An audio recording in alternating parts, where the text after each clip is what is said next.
आता तो बारीक चिरून घ्यायचा आणि ह्या फोडणीमध्ये तेलामध्ये टाकायचा आहे। अगदी 1 ते 2 मिनिटं आपल्याला हा कांदा परतून घ्यायचा आहे।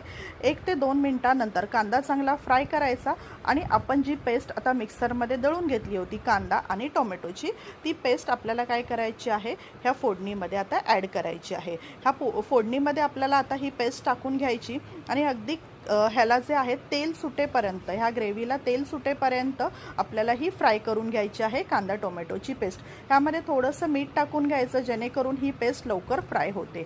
आता बघा छानपैकी एक 3-4 मिनिटं आपल्याला ही फ्राय करायची आहे। 3-4 मिनिटांनंतर आपल्याला तोपर्यंत साईड बाय साईड एक पाव पेला आता आपल्याला दूध घ्यायचं आहे आणि मार्केटमध्ये सुहानाचं पनीर बटर मसाला मिक्स असं एक पॅकेट मिळतं 25 रुपयाला। तर तो संपूर्ण मसाला आपल्याला ह्या दुधामध्ये आता मिक्स करून घ्यायचा आहे। दुधामध्ये मसाला जो आहे हा पूर्णपणे डायल्यूट करा, पूर्णपणे मिक्स करा, अजिबात त्याच्या गुठळ्या राहू देऊ नका। संपूर्ण मसाला ह्या दुधामध्ये आपल्याला छानपैकी मिक्स करून घ्यायचा आहे। आता तोवर आपला जो कांदा आणि टोमॅटोची पेस्ट आहे त्याला बघा छानपैकी तेल सुटलेलं आहे। एक मिरची त्यामध्ये मी चिरून टाकलेली आहे। आता ह्या कांदा आणि टोमॅटोच्या पेस्टमध्ये आपल्याला फक्त अर्धा चमचा मिरची पावडर टाकून घ्यायची आहे।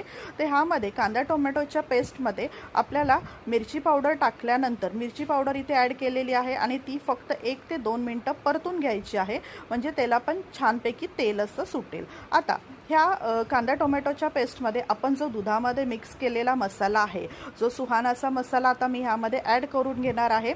ही आपली बेस ग्रेव्ही तयार होत आहे पनीर बटर मसाल्याची। आता ही 2-3 मिनिटं फक्त फ्राय करून घ्यायची आहे। त्यामध्ये थोडीशी बारीक चिरून मी कोथिंबीर टाकलेली आहे। आता ही ग्रेव्ही छानपैकी आता फ्राय होत आहे। आता ग्रेव्हीला थोडंसं पाणी टाकायचं आहे आणि आपल्याला ही ग्रेव्ही ॲडजस्ट करून घ्यायची आहे। तुम्हाला कितपत पातळ हवी, जाड हवी, त्याप्रमाणे तुम्ही ही ॲडजस्ट करून घेऊ शकता पाणी टाकून। आता ह्यावरती मी थोडा वेळ झाकण ठेवून देणार आहे आणि एक उकळ फुटेपर्यंत आपल्याला ही ग्रेव्ही काय करायची आहे, उकळून घ्यायची आहे। आता ही ग्रेव्ही बघा, पनीर बटर मसाल्याची ग्रेव्ही आपली रेडी आहे। यामध्ये आपण आता जे पनीरचे क्यूब्स फ्राय करून तव्यावरती घेतले होते, तर हे संपूर्ण क्यूब्स आपल्याला ह्या ग्रेव्हीमध्ये ॲड करायचे आहेत। तर बघा आता ह्यामध्ये मी इथे संपूर्ण आता हे पनीर मिक्स करून घेतलेलं आहे। पनीर टाकल्यानंतर फक्त 2 ते 3 मिनिटं आपल्याला हे झाकून आता बॉईल करून घ्यायचं आहे। पनीर जास्त वेळ बॉईल करू नका, कारण की हे नंतर पनीर चिवट होतं जास्त वेळ बॉईल केल्यानंतर। आता बघा ची आपली ग्रेव्ही मस्तपैकी तेल सुटलेलं आहे। पनीर बटर मसाला आपला रेडी होत आहे। तर आता हा संपूर्ण पनीर बटर मसाला रेडी झालेला आहे। आपण आता एका बाउलमध्ये तो सर्व करून घेऊया आणि आपण पनीर बटर मसाला भाकरी बरोबर, चपाती बरोबर तुम्ही मस्तपैकी हा पनीर बटर